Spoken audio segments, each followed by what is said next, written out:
Simcha, celebration, Simcha, Simcha, celebration of life. Hi, welcome to Simcha, a celebration of life. I'm your host, Eitan Berger. Today, we take another look at a righteous woman from the Bible, Sarah, the wife of Abraham, who was the first matriarch of the Jewish people. Sarah truly left behind a legacy, and for many women, she is indeed considered someone to emulate, look up to, and respect and honor. Rebbetzin Aviva Thurgood shares with us who Sarah really was. Today we're going to look at the very first of our foremothers. Her name is Sarah, or Sarah, and in the Bible we're told that Avram at the time marries a lady by the name of Sarai. Sarai and Sarah are the same people, and what we're really going to look at today is her life's journey of becoming Sarah. Sarai means my princess, and Sarah means our princess. So it's really her as a person becoming someone that the whole of humanity views as their mother today. Sarah was Abraham's partner in not just being his wife, but really in his mission as well. Abraham converted the men to monotheism, and Sarah really created the concept within the woman. By the end of their lives, we are told that almost half the world, not necessarily converted, but had come to understand the concept of monotheism, which today is really something most religions associate with. Sarah really knows that she is the future of the Jewish people. She's the first foremother, but she struggles to fall pregnant. Obviously, it's very hard for her. She knows that Abraham has been promised to be the future, and she really wants to be a part of this. We see that she does merit to have a child with the story of Yitzchak, but if you take 2 steps back to the story where the angels come and tell her, she laughs. And there's a beautiful, beautiful thing that we learn here, is that Sarah laughs and she says, God, how will you give me a child? My husband, Abraham, is too old. We are told that it really is a miracle that Sarah has a child. She's 90 years old when she has him, and it says that she was old and withered, and she became young and youthful again. So we don't think of it necessarily externally, but it's internally. So she possibly got a period again and was able to fall pregnant.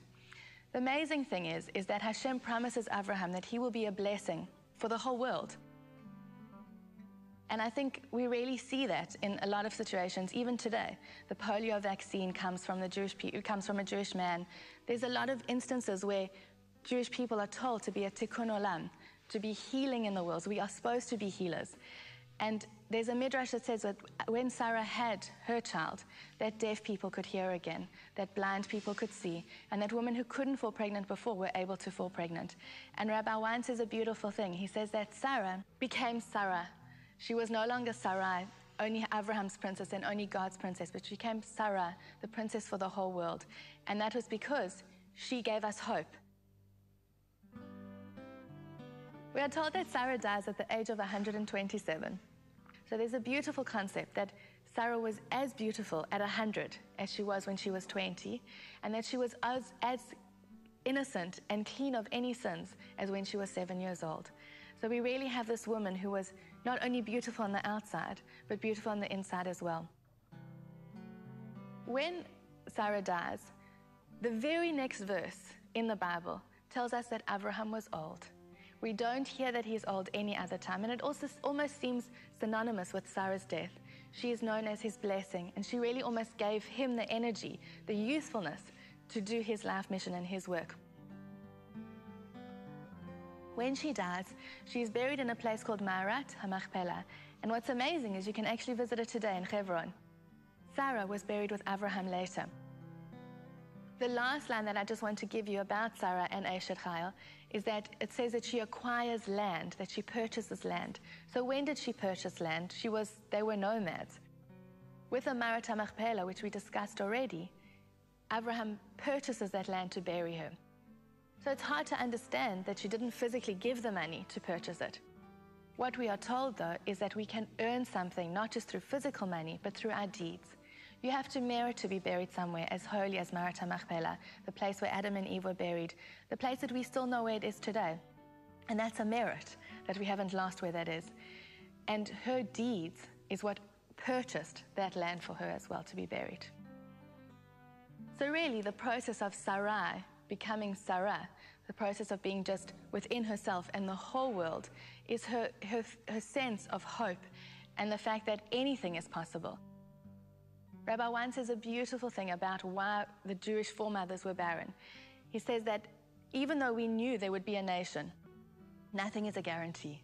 The fact that we are here, the miracle of Isaac's birth, the miracle of each of our foremothers having children, and it's for us to also know that nothing in life is a guarantee, that everything, even something like having children, you look around and there's so many children born in this world, but every child really is a miracle, every birth is a miracle, and we exist as a miracle today.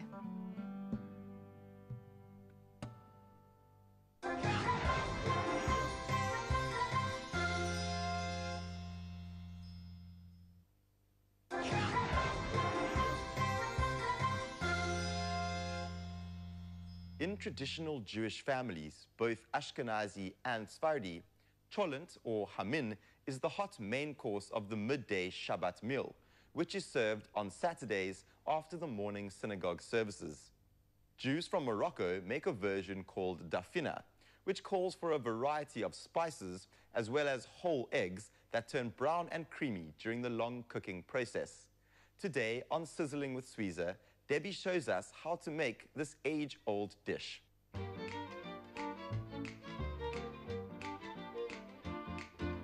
Good morning and welcome to this week's show. There's a lovely story about a man in Eastern Europe who lived very far from any formal Jewish community. When it came to Rosh Hashanah, this man decided that he was going to make the long walk all the way to the closest Jewish community. He left his wife and his children at home and set off for this long walk.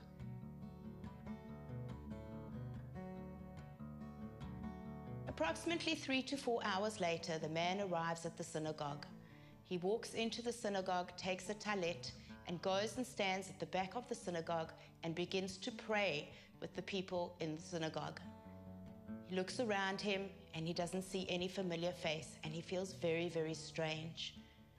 All of a sudden, everybody in the synagogue starts to cry, weeping and sobbing and crying.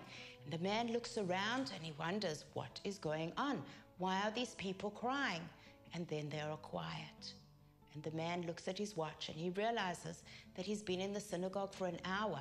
This is a very long time for him. And he thinks to himself, I know why everybody's crying. They're also thinking about that wonderful cholent at home that their wives are made and they want to eat. And so he continues to pray with the people in the congregation. All of a sudden, the cantor gets up and on top of his voice, he starts shouting and wailing and intoning to God. And there's absolute silence. And then everybody shouts, Amen. Oh, the man realizes, looks at his watch. 18 hours have passed. That cholent is now ready. We can go home. Just as the shul service nourished the soul of the gentleman in the congregation in the synagogue, so will the cholent nourish the body of those people in the synagogue. Cholent is known as soul food. It doesn't matter where you come from in the world, every Jewish community has a form of cholent. In the Ashkenazi world, from Eastern Europe and Germany and Poland, we call it cholent. From Spain, we call it safina. From the Middle East, we call it hamin. But this is the same dish. Different ingredients, different spices. For my cholent dish, I'm making a combination of a Middle Eastern and Spanish cholent dish. So the ingredients that I have here is meat. I'm using lamb, which is fatty, gives a nice texture to it. It's got bones in it as well as meat itself. I'm using eggs. These are raw eggs where the shells have been washed beforehand. I'm using big pieces of onion, which is going to go into the cholent. And I'm using beans that have been soaked overnight. You can use any beans that you want. I've used sugar beans, but you can use broad beans, black-eyed beans, any form of beans. I then have some chopped, very roughly chopped up onions, which I'm going to be frying with the meat beforehand. I have some potatoes, some chickpeas that have also been soaked overnight, some rice, some chunky pieces of carrots, and then I have various spices. I have a chili in here, some salt, paprika, cumin, garlic, meat spice, and pepper. The amount of ingredients that you use is very much dependent on how many people you're cooking for, and also depends on your taste. So like I've got a chili, you don't have to put a chili into the dish. So I'm going to start off the dish by frying the onions and browning them, and then frying the meat, which will add extra flavor to the cholent before we start cooking it in the slow cooker. Once the oil is hot in the frying pan, you can put in the roughly chopped onions, and we can begin to brown them. Once the onions have started browning, you can then add the meat to the pan so that it can brown with the onion. If you have a lot of meat, you can do batches at a time, then it will go quicker. While the meat is browning, it's a very good idea at this stage to actually add some spices to the meat, because the heat will allow the meat to retain the spices inside it and to absorb the spices. So I'm just going to put a little bit of meat spice, cumin, paprika, salt, and pepper into the spice, as well as that chili that I'm adding. Once the meat is brown, we can now add this to the cholent pot. This is the first part of the actual process of assembling everything into your slow cooker. Okay, so when we put the meat and the onion mixture with the chili into the slow cooker, you don't actually have to drain it of the oil. So the best is actually just to use the oil that you've used in the process of frying.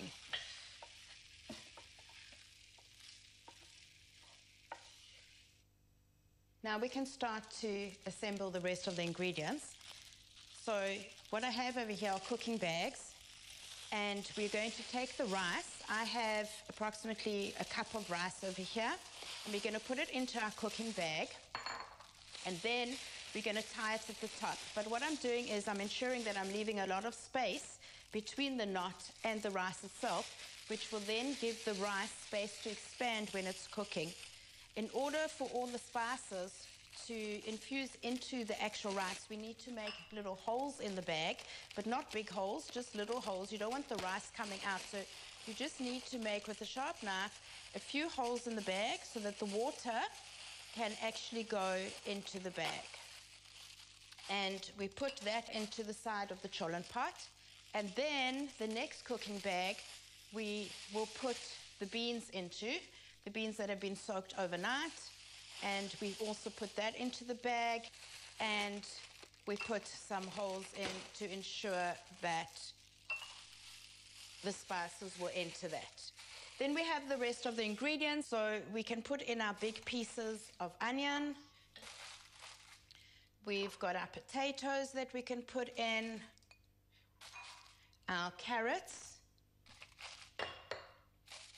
We can just scatter the chickpeas all over, add some freshly chopped garlic to the mixture. Now I'm just going to put some more spices in it. So just scatter the pepper, the meat spice, paprika, the salt. You can be quite generous with the salt because these ingredients, the rice and the beans and the chickpeas, all require salt, and some cumin. We take the eggs and we gently, because they are raw, just place them on top of the other ingredients. And all we have to do now is to fill our cholent pot with water. So you fill up all the way to the top of the cholent pot.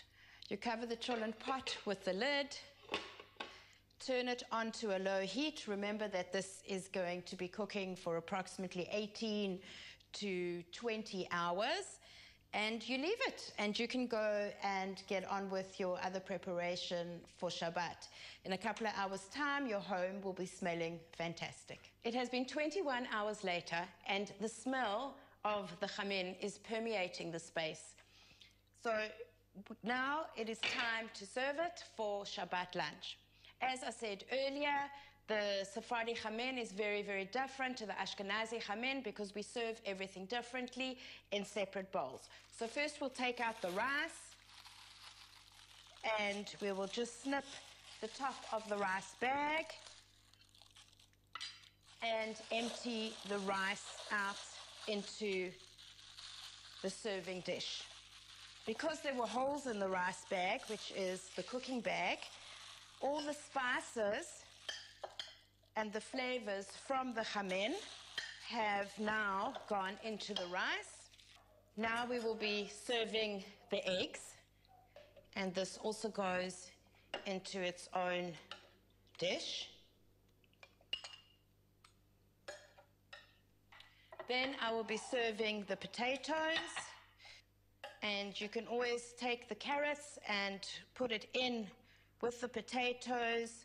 Some beans and some chickpeas can also go in here. Now we come for the last part, which is the meat, together with the beans and the chickpeas.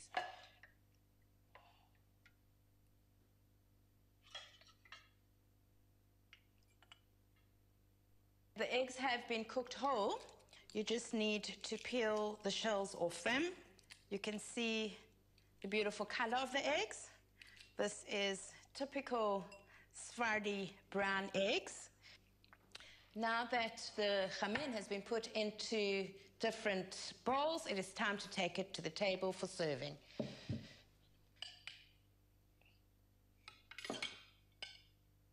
We have the rice, some potato, the delicious meat, and the smell is just unbelievable, together with the beans and the chickpeas. And what's really nice is that there is some gravy to dip your challah into, and then we have the traditional brown Sephardi egg. This is part of Oneg Shabbat, which is the delight of Shabbat. And I think that no Shabbat can go by without the traditional cholent or chamin of your choice that the entire family and your guests can indulge in.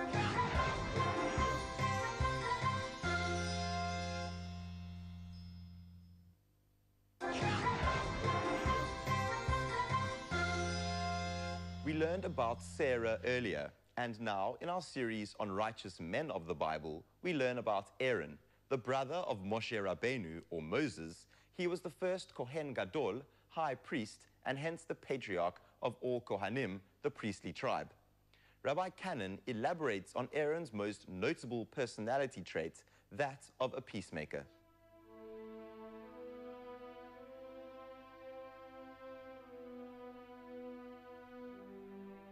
Today I'd like to discuss Aaron. Aaron HaKohen, as he's known in the Chumash or in the Torah. Aaron was the high priest of the Jewish people. He was the brother, the elder brother, in fact, of Moses, and had an integral part in the exodus of Egypt, of the Jewish people. And Aaron ultimately, actually, in fact, took spiritual responsibility for the Jewish people as a role in the high priest, which later, upon the building of the temple, became the key spiritual figure for the Jewish people. Aaron came from the tribe of Levi. Levi was one of the 12 sons of Jacob. There was a time just before Jacob's death that he gave a series of brachot, or blessings, to each of his sons. And this blessing was not just a nice warm message to leave his children with upon his parting, but really an inculcation for the children to know of who they are intrinsically, on a personality level and on a spiritual level, and what their potential and what their job in this world really was. If you fast forward very far in time, you see that towards the end of Moses' life, he also gives a blessing to Aaron and to the tribe of Levi. The blessing when it came from Jacob to Levi was that all your descendants, including Aaron, Levi would be people who might have a very, very strong sense of justice and might try and make it a life's mission to correct those injustices and those things that are potentially wrong with the world. But when Jacob gives that blessing to Levi, to his third son, he says to him, Levi, be careful. He gives him a cautious blessing, not an out-and-out positive blessing. He says, be careful, because he recalls the incidents of Shechem, which was a tribe in the desert at the time. And what happened with Shechem is that one of the leaders of the tribe of Shechem molested one of the daughters of Jacob, being Dinah, who was the younger sister of Levi. And in revenge for this molestation, Levi and one of the other brothers, Shimon, acted very, very hastily in finding swift justice for this immoral act. And so, as an air of caution from Jacob before his death, he says to Levi that do not be so swift in acting out this judgment. Be cautious. Realize that to have that natural consideration for a sense of making that which is wrong right is a tremendous asset to you. But be careful how it's meted out. And then towards the end of Moses' life, when he is the next giver of blessings, he gives that blessing to Aaron in a completely different way.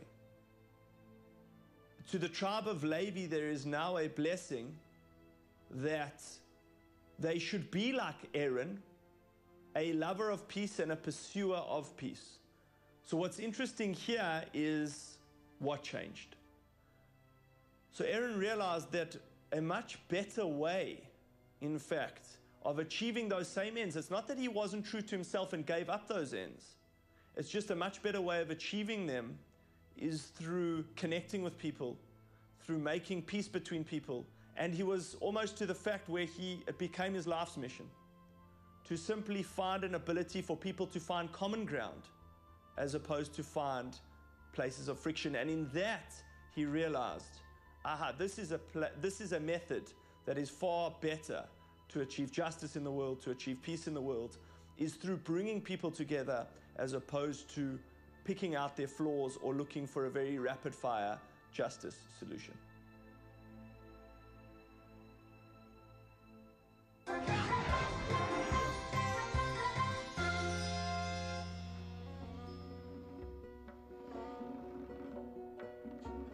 This week's segment of Pirkei Avot comes from chapter 4, verse 18. Rabbi Shimon, the son of Elazar, is quoted as saying, "Do not appease your friend at the time of his anger. Do not comfort him while his dead still lies before him. Do not ask him about his vow the moment he makes it. And do not endeavor to see him at the time of his degradation." That's all we have time for this week's episode of Simcha. As always, it's been an absolute pleasure to have you join us. If you'd like to be in touch, please find us on Facebook at Spirit Sister Productions and drop us a line. From myself, Eitan Berger, and all of us here at Simcha, have a fantastic week and goodbye.